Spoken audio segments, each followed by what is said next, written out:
सरकार के कामकाज कैसे होते हैं ऐसा अनुभव लेते हुए आज हमारी भारतीय जनता पार्टी राजस्थान प्रदेश के कार्यकर्ताओं को अपना परिवार समझकर आगे बढ़ाने वाले ऐसे हमारे यशस्वी प्रदेशाध्यक्ष मदन जी राठौर साहब, हमारे बीच में विराजमान हमारे देवनारायण बोर्ड के अध्यक्ष और भारतीय जनता पार्टी के महामंत्री मेरे भाई ओम प्रकाश जी भराना साहब, जिनका अभी मार्गदर्शन हमें मिला, और हमारे बीच में दिल्ली से पधारे राजीव जी फरिसवाल साहब, जिनका भी मार्गदर्शन हमें मिला, और आपका इस राजस्थान की धरा पर बहुत बहुत स्वागत और अभिनंदन है।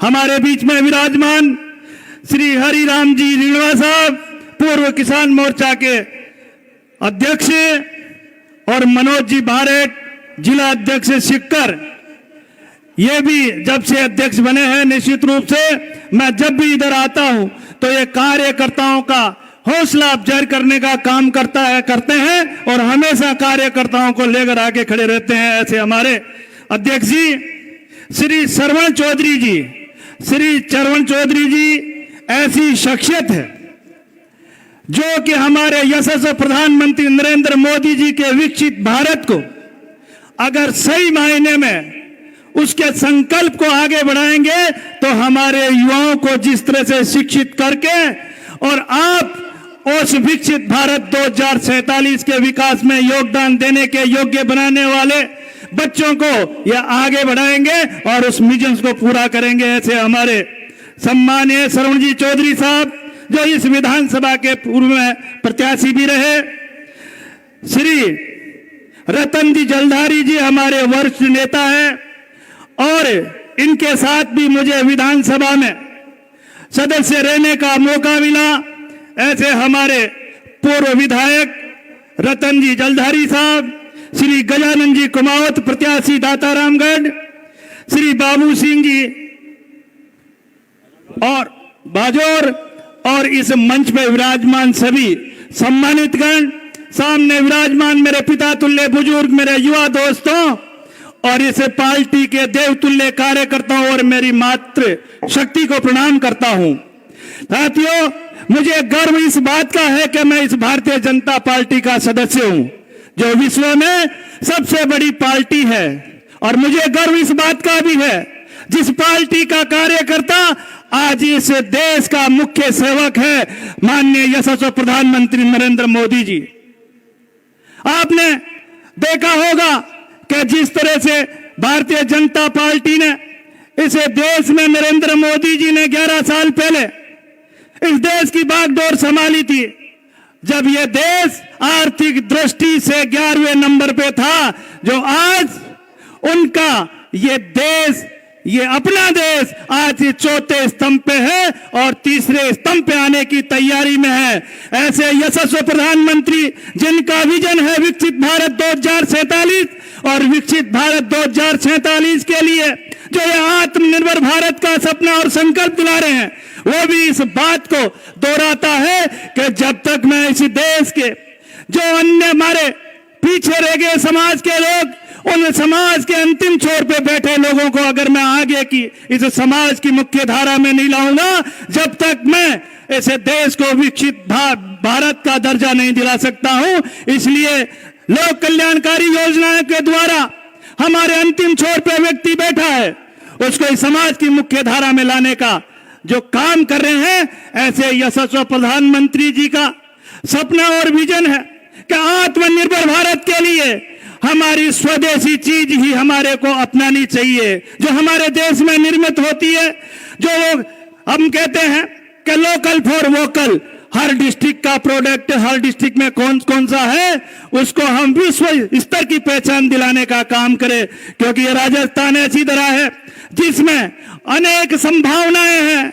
यहाँ पे हर चीज इस राजस्थान की धरा में उपलब्ध है, लेकिन हमें यह संकल्प लेना है कि हम स्वदेशी अपनाते हुए आत्मनिर्भरता की ओर हम आगे बढ़े। यह सपना हमारे यशस्वी प्रधानमंत्री जी का है।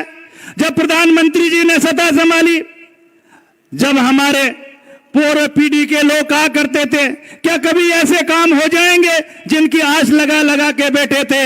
लेकिन वही प्रधानमंत्री नरेंद्र मोदी जी है जिन्होंने धारा 370 हटाई, जिन्होंने राम मंदिर का निर्माण कराया और जिन्होंने 3 तलाक जैसी कुरीति को भी दूर करने का काम किया है। ऐसे यशस्वी प्रधानमंत्री जी, ऐसे यशस्वी प्रधानमंत्री जी को मैं धन्यवाद देना चाहूंगा, मैं आभार व्यक्त करना चाहूंगा कि उन्होंने हर व्यक्ति, चाहे दलित, पिछड़ा या गरीब हो, उसको हमेशा आगे बढ़ाने का काम किया है।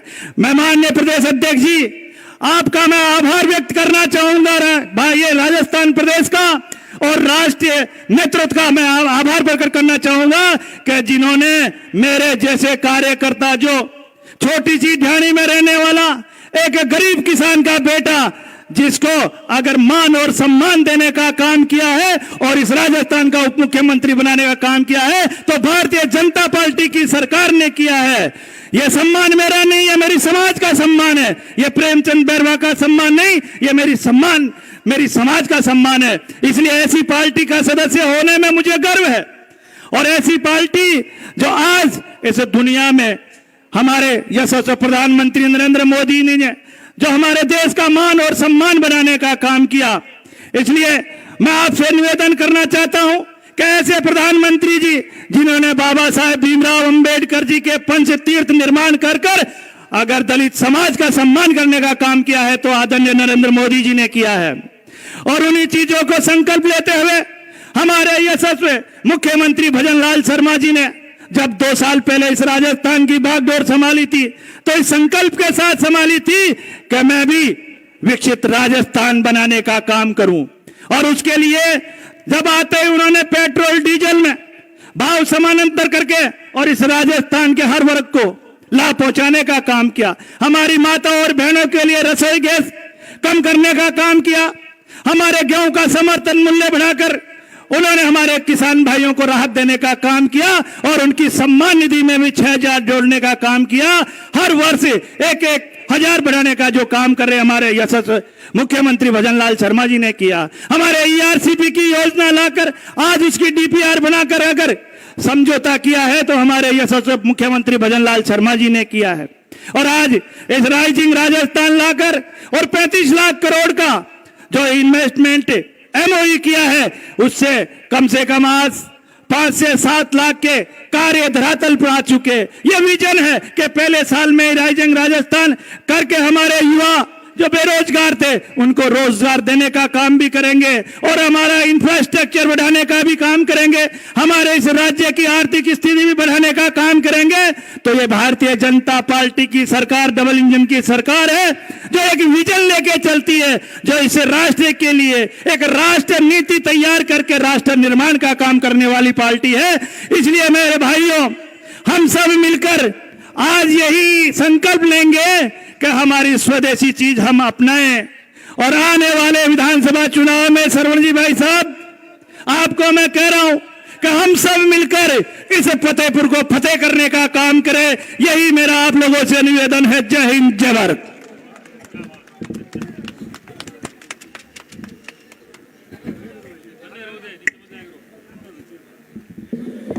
अब मैं हमारे परिवार के मुखिया और हमारे सम्मानित हमारे प्रदेशाध्यक्ष माननीय मदन जी भाई साहब से निवेदन करूंगा। हमारी शैली में तो भाई साहब ही निकलता है, इसलिए मैं भाई साहब से आमंत्रण करूंगा कि आप हमें संबोधित करें। सम्मानित प्रदेशाध्यक्ष जी, सर ये ठीक रहेगा। देखते हैं अपने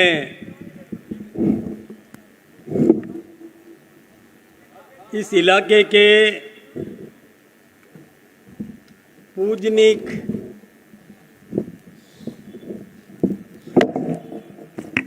आराध्य देव का मैं जयकारा बुलवाऊंगा। बोलिए लक्ष्मीनाथ बाबा की, बुद्धगिरी महाराज जी की, अमृतनाथ महाराज जी की। मंच पर विराजमान हमारे राजस्थान सरकार के सम्माननीय उप मुख्यमंत्री आदरणीय प्रेमचंद जी बैरवा साहब, इंदौर से आए हमारे अतिथि आदरणीय राजीव फारसीवाला जी, हमारी पार्टी के सम्मानीय जिलाध्यक्ष मनोज जी बाटड़, आदरणीय हरिराम जी रीणवा साहब, आदरणीय रतन जलधारी जी, आदरणीय गजानन कुमावत जी, श्रीमान महेश जी, श्रीमान बाबू सिंह जी बाजोर, श्रीमान अनिल धीवा जी, श्रीमान रामावतार जी, राजेश जी, रोलन साहब और कार्यक्रम के आयोजक आदरणीय श्रवण जी चौधरी साहब, मंच पर और सामने विराजमान समस्त जन प्रतिनिधिगण, मेरे साथी नौजवान साथियों, भाइयों बहनों, वैसे कई वक्ताओं ने अपनी बात आप सबके सामने रखी और भाषण देने का काम तो उनका है जिन्होंने अपनी बात बहुत अच्छे तरीके से आप सबके सामने रखी। जो बात आ गई है उसको मैं फिर से नहीं दोहराऊंगा। मैं जब अभी आया तो यहाँ पर एक महात्मा जी के आश्रम में हम लोग रुके। तो आश्रम के जो महात्मा थे उनको राजनीति से कोई लेना देना नहीं है, लेकिन उन्होंने कहा कि भाई फतेहपुर का कुछ करो, फतेहपुर का कुछ ऐसा करो कि विकास इनको भी मिल सके। मन में चिंता तो हुई मुझे भी कि भाई फतेहपुर का विकास इतना क्यों नहीं हो पाया। खैर, मैं कुछ विषय आपके सामने 3 बातें रखूंगा विशेष रूप से। देखिए, एक बात आप सोचिए, कई सरकारें आपने देख ली, कई राज आए, कई राज गए, आपने बहुत अनुभव लिया है। अपने में कई लोग पुराने बैठे हैं जिनके बाल भी सफ़ेद हो गए और कईयों के बाल उड़ भी गए। वो सब ये देख रहे हैं कितने राज आपने देखे, लेकिन क्या परिवर्तन नजर आता है क्या आपको? देखिए, 2014 से पहले के भारत की ओर देखिए। 2014 से पहले आप अखबार उठा करके देखते थे तो आपको कभी तो 2G स्पेक्ट्रम घोटाला, कितना 2,36,000 करोड़ का घोटाला, कभी आता था पनडुब्बी घोटाला, कभी आता था चारा घोटाला, कभी आता था बोफोर्स स्कैम, कभी आता था जीप घोटाला, और घोटाले ही घोटाले अखबारों में पढ़ने को मिलते थे।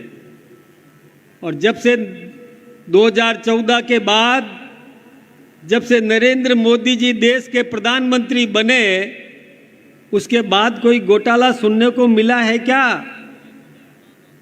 नहीं मिला। तो फिर आप लोगों ने सोचा क्यों नहीं कि पहले जो घोटाले होते थे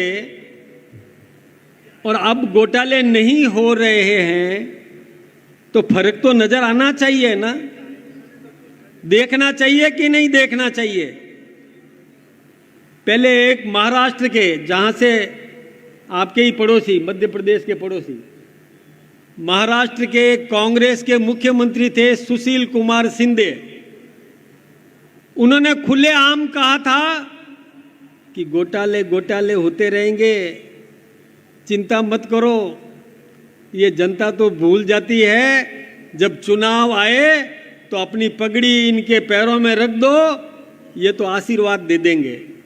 क्या देना चाहिए?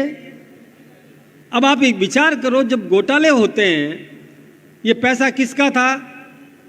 कभी सोचा है आपने पैसा किसका था? मैं बताता हूं आपको। देखिए, सरकारें चलती है या जो कर्मचारियों को तनख्वाह मिलती है या सड़कें, विकास के काम होते हैं, ये सब पैसा आपका है। आपने साड़ी खरीदी, साड़ी का पूरा पैसा दुकानदार को दिया, उसमें टैक्स का पैसा शामिल था। जो आपने पेमेंट किया वही पैसा सरकारी खजाने में जमा होता है। आपने जूते खरीदे, जूते की पूरी कीमत दुकानदार को आपने दी, उसमें टैक्स शामिल था। जो आपकी जेब से गया वो सरकारी खजाने में जाता है। आपने पैंट खरीदी, आपने चश्मा खरीदा, साइकिल खरीदी, मोटरसाइकिल खरीदी, कार खरीदी, कुर्सी खरीदी, जो कुछ भी आपने खरीदा उसमें टैक्स का पैसा शामिल था जो दुकानदार ने आपसे वसूला, और वो दुकानदार सरकारी खजाने में जमा कराएगा। वो पैसा आपका था। आप भूल जाते हो क्या? अरे आपका पैसा था, क्योंकि साड़ी सबको खरीदनी पड़ती है, कपड़े सबको खरीदने पड़ते हैं, जूते, चश्मा, पेन, डायरी सबको खरीदनी पड़ती है। और जब आपने टैक्स का पैसा जमा कराया और उस पैसे में कोई घोटाला करे तो आपको माफ करना चाहिए क्या? नहीं करना चाहिए ना। अरे एक 10 रुपया कम हो तो टिकट देता है क्या टिकट देने वाला? नहीं देता। आपका 10 रुपया नीचे गिर जाए, उठाते हो कि नहीं उठाते? अरे जो करोड़ों का घोटाला कर गया, आपके गाड़े पसीने के पैसा जो आपने सरकारी खजाने में जमा कराया और उसको जिसने लूट लिया उसको माफ करना चाहिए क्या? नहीं करना चाहिए। और यदि माफ करोगे तो जो नरेंद्र मोदी जी और उनकी पूरी टीम, जो भजन लाल जी और उनकी पूरी टीम ईमानदारी से राज कर रही है, ईमानदारी से सेवा कर रही है, उनके मन में क्या आएगा? यही आएगा कि मैं क्यों मरूं, क्यों गर्मी में घूमूं, क्यों मैं इनकी चिंता करूं, क्यों विकास के काम करूं, क्यों भ्रष्टाचार रोकूं। ये तो जनता भूल जाती है। सुशील कुमार शिंदे ने कहा था ये जनता तो भूलने वाली हो, कांग्रेस का था वो। उसने कहा घोटाले किए जाओ, चिंता मत करो, ये जनता तो भूल जाती है। तो भाई जो सेवा करता है उसको तो शाबाशी नहीं दो, और जो सेवा नहीं करे और वो अपने सापा पगड़ी आपके पैरों में रख दे उसको शाबाशी दे दोगे तो सेवा करने वाला सेवा करेगा क्या? वो भी कहेगा क्यों करूं, इसके तो पगड़ी मुझे भी रखना आता है, इनके तलवे चाटना मुझे भी आता है। तो ये भेद आपको करना होगा। जो सेवा करे उसको तो शाबाशी दो, जो सेवा नहीं करे उसके कान मरोड़ो। तब कंपटीशन होगा इस बात का कि मैं भी सेवा करूं, मेरा विरोधी भी सेवा करे। मैं कोशिश करूं कि उससे अधिक सेवा मैं करूं और मेरा विरोधी ये कोशिश करे कि वो मेरे से ज्यादा सेवा करे। तो कंपटीशन किस में कराना? अधिक सेवा कौन करे। जब कंपटीशन इसमें होगा तो देश का भला होगा कि नहीं? होगा कि नहीं? इतने धीरे बोलते हो। अरे भाई जो घोटाले करते हैं उसके कान मरोड़ने चाहिए ना, मरोड़ने चाहिए। तो अब यदि कोई ये घोटालेबाजों वाला कोई आए आपके बीच में वोट मांगने के लिए तो कान मरोड़ोगे क्या? कान मरोड़ने का मतलब वास्तव में कान मरोड़ना नहीं होता है, उसे पूछताछ करनी पड़ती है कि भाई लाखों करोड़ों का घोटाला हो गया और तुम्हारे लोगों ने बर्दाश्त किया, तुम्हारे लोगों ने घोटाले किए और ये ईमानदारी से सेवा कर रहे हैं। भाई तुम किस मुंह से आ रहे हो वोट मांगने के लिए? तुम्हें क्या हक है?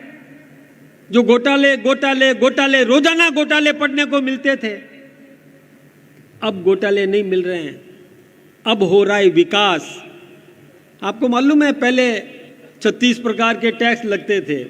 अपने बीच में कई व्यापारी भी बैठे होंगे, उनको पता है कि एक सेल टैक्स का इंस्पेक्टर आ जाता था दुकान में तो आप उसके लिए पलक पावड़े बिछाते थे। जितना उप मुख्यमंत्री जी का स्वागत नहीं करो, उससे ज्यादा उस सेल टैक्स इंस्पेक्टर का आप स्वागत करते थे। उसकी तरफ पंखा मोड़ते थे, उसको अच्छी गादी पे बिठाते थे, ठंडा मंगाते थे, उसको कुछ दक्षिणा भी देते थे, डरते थे। और मोदी जी ने क्या किया? सारे टैक्स 36 प्रकार के टैक्स को मिटा करके एक जीएसटी लगा दिया। और एक जीएसटी लगाकर व्यापारी को मुक्त कर दिया, चिंता मुक्त कर दिया। पहले 36 प्रकार के टैक्स में से कोई चूक जाता तो वो पेनल्टी सहित आता था राजा बन करके और वसूली करके जाता था पेनल्टी लगाकर। अब मोदी जी ने ये सब समाप्त कर दिया और उस जीएसटी में भी इतना फायदा दे दिया, इतना फायदा दे दिया कि जो दैनिक जीवन में जो वस्तुएं आपको चाहिए वो सब अभी दीपावली से पहले सस्ती कर दी। सुबह उठते हो टूथपेस्ट चाहिए, वो सस्ता हो गया। बहनों को कॉस्मेटिक सामान चाहिए, वो सस्ता कर दिया।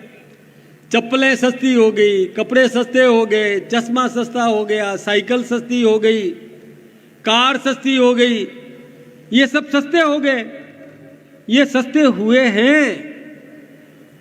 और अभी अभी मालूम पड़ गया होगा दीपावली से पहले सबसे ज्यादा खरीदी इस बार हुई है।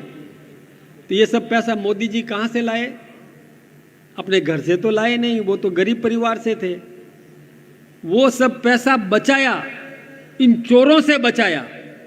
जो बिचौलिए थे ना, राजीव गांधी कहता था मैं 1 रुपया भेजता हूं, जनता के जेब में 15 पैसा आता है और 85 पैसा बिचौलिए वो खा जाते थे।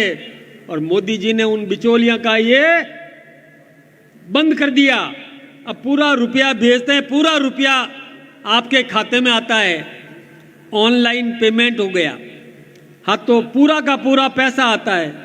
तब फिर फायदा जनता को देने की भावना उनके मन में आई कि जब पैसा पूरा बच रहा है, बिचौलियों को खाने नहीं दे रहा है, तो वो पैसा विकास में आ रहा है। सड़कें बन रही है, बिजली पूरी मिल रही है, रेलों का विस्तारीकरण हो रहा है, कहीं पर इलेक्ट्रिफिकेशन भी रेलों का हो रहा है, एयर कनेक्टिविटी बढ़ी है। यही नहीं, पहले बाहर से खरीदते थे शस्त्र, अब सब कुछ हिंदुस्तान में निर्माण होने लग गया। तो ये सब कोई जादू के डंडे से नहीं हुआ, ये चोरी रोकने से हुआ। ये बात आप सबको ध्यान में रखने की जरूरत है। और ये आप ध्यान रखोगे और कंपटीशन सेवा में करवाओगे तो फिर जनता का भला ही भला है। दूसरी बात मैं आपको बताना चाहूंगा, देखिए मोदी जी ने एक काम और किया। वो क्या किया कि हिंदुस्तान का विकास तभी है कि come in India, make in India. Bharat में आओ, हमारे जो भी निवेशक हैं जो बाहर है दुनिया के किसी देश में, उनको कहा कि भारत में आकर के उद्योग लगाओ। और भारत में उद्योग लगेगा तो हमारे लोगों को रोजगार मिलेगा, हमारे यहाँ का धन हमारे हिंदुस्तान के विकास में काम आएगा। और यही कारण है कि मोदी जी ने ये अब एक नारा दिया है, हर घर स्वदेशी, घर घर स्वदेशी। तो आप सबका भी आह्वान मोदी जी ने किया है। और वो ये किया है, उद्योगपतियों को तो कहा कि आप ऐसा माल तैयार करो जो दुनिया में कहीं भी अच्छे से अच्छा माल मिलता है, वो माल हम हिंदुस्तान में तैयार करें, भारत में तैयार हो, भारत के मजदूरों का पसीना का पैसा उसमें लगा हुआ हो, मार्केट भी भारत की जनता है, तो वो पूरा का पूरा पसीने का पैसा भारत के विकास में काम आना चाहिए, वो विदेश में नहीं जाना चाहिए। ये मोदी जी ने आह्वान किया है। तो ऐसा माल तैयार करो। हमारे व्यापारियों से आह्वान किया कि वो माल आप बेचो। और हम सबका आह्वान किया है कि आप हिंदुस्तान में बना हुआ माल खरीदो। कोशिश ये करो कि हमें वही चीज मिले जो हिंदुस्तान में पैदा हुई है। जब come in India, make in India की तर्ज पर यहाँ उद्योग लगने लगे हैं तो वो भारत का माल है, वो माल खरीदो तो निश्चित रूप से भारत का माल भारत में रहेगा, भारत का धन भारत में रहेगा। कभी कोई ट्रंप हमको धमकी नहीं दे सकता, कभी कोई दुनिया का कोई देश हमारे तरफ कुदृष्टि नहीं देख सकेगा। ऐसा काम नरेंद्र भाई मोदी जी ने किया। एक बात मैं आपसे कहूं, आप सोचते हो कि भाई क्या फर्क पड़ता है, मैं एक नहीं करूं बाकी कर लेंगे। ये ठीक बात नहीं है।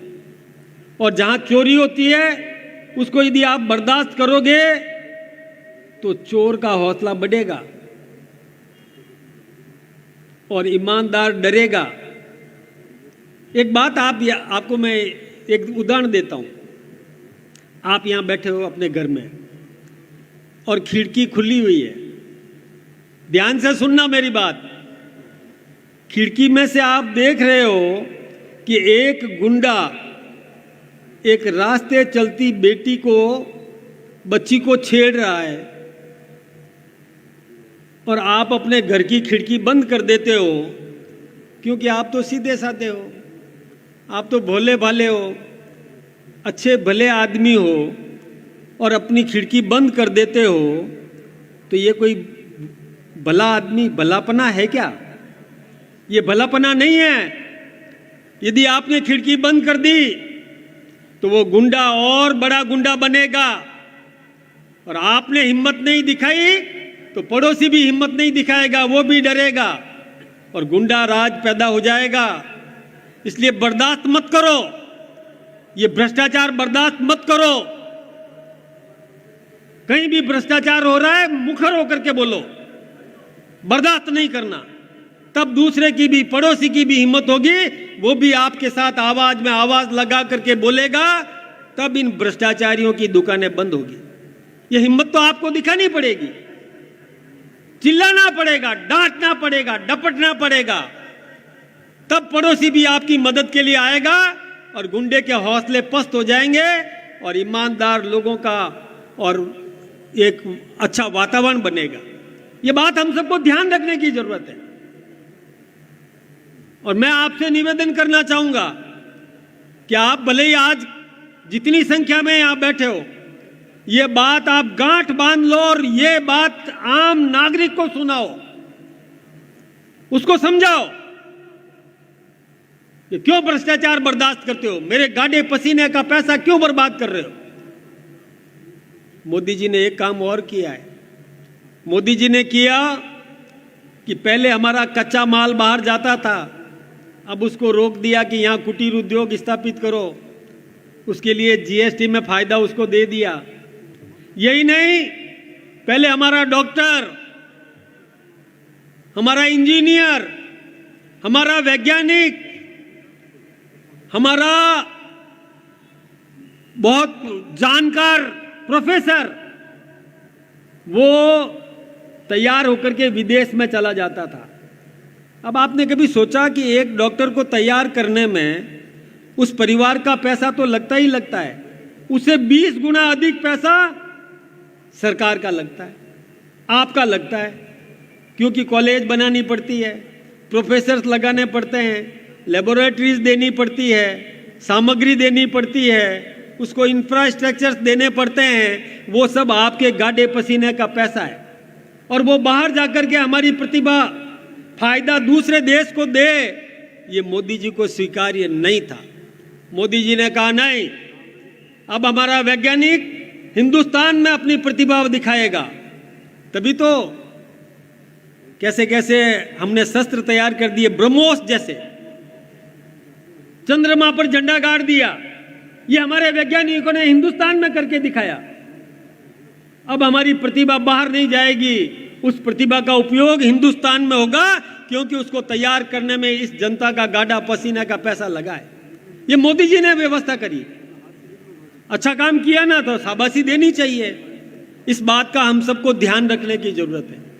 तीसरी बात मैं निवेदन करना चाहूंगा कि आप सब अपने बच्चों का भविष्य सुधारना चाहते हो, कल के भारत का भविष्य सुरक्षित रखना चाहते हो, तो एक बात का ध्यान रखो, स्वदेशी अपनाओ, अपने पैरों पर खड़े हो जाओ, दूसरे की तरफ ताकने की जरूरत नहीं है। अपना हित किसमें है यह अपने आप को समझने की जरूरत है।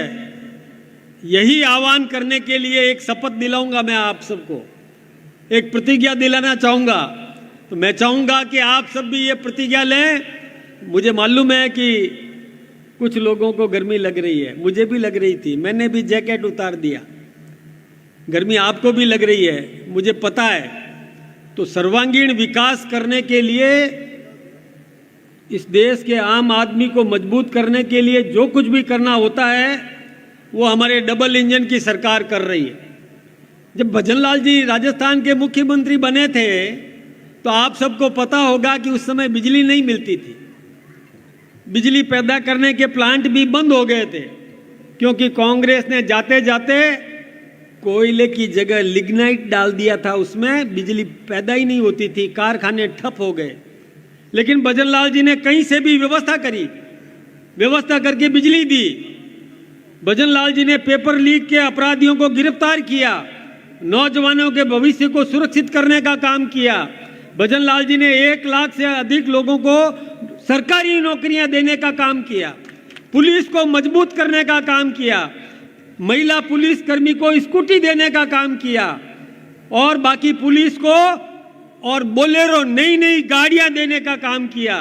ये अशोक गहलोत जी कहते हैं ना कि बोले शासन व्यवस्था ठीक नहीं है। अरे भाई गहलोत साहब, वो आपके समय में ठीक नहीं थी, हमारे समय में तो ठीक है।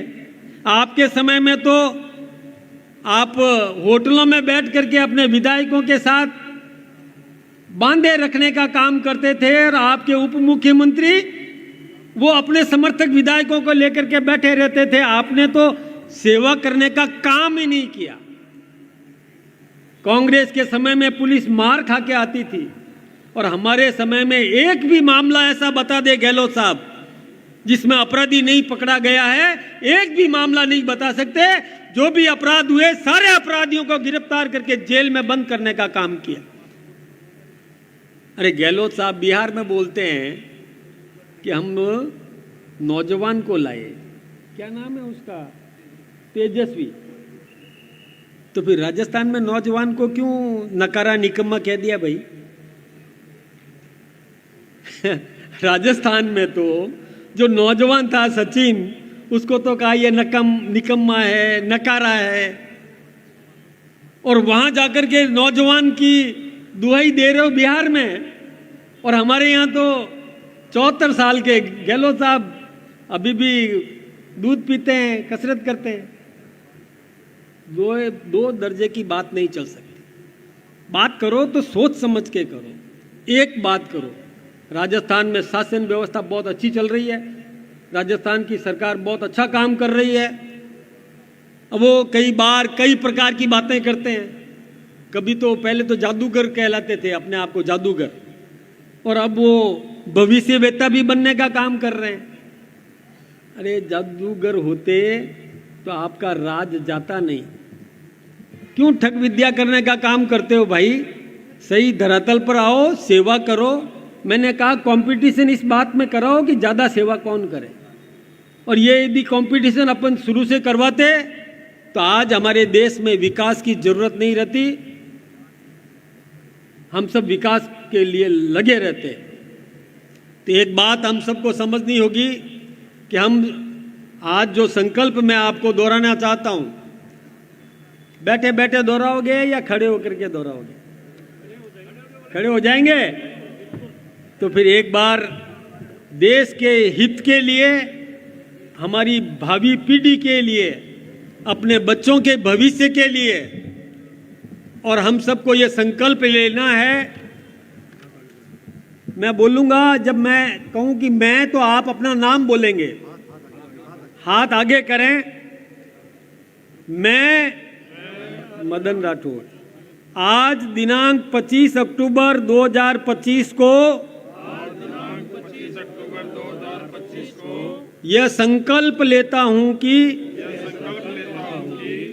मैं अपने जीवन कार्य एवं व्यवहार में आत्मनिर्भरता को प्राथमिकता दूंगा। मैं अपने जीवन कार्य और व्यवहार में स्वदेशी उत्पादों व सेवाओं को प्राथमिकता दूंगा। मैं भारतीय उद्योगों, कारीगरों, किसानों और उद्यमियों का सहयोग व प्रोत्साहन करूंगा। मैं समाज में वोकल फॉर लोकल का संदेश प्रसारित करूंगा और दूसरों को भी इसके लिए प्रेरित करूंगा। मैं राष्ट्र हित को सर्वोपरि मानते हुए हर परिस्थिति में स्वावलंबन का मार्ग अपनाऊंगा। मैं ये संकल्प करता हूं कि अपने आचरण, व्यवहार और कार्यों के माध्यम से भारत को आत्मनिर्भर बनाने में सक्रिय योगदान दूंगा। भारत माता की। आप सबका बहुत बहुत अभिनंदन, बहुत बहुत धन्यवाद। माननीय अध्यक्ष जी का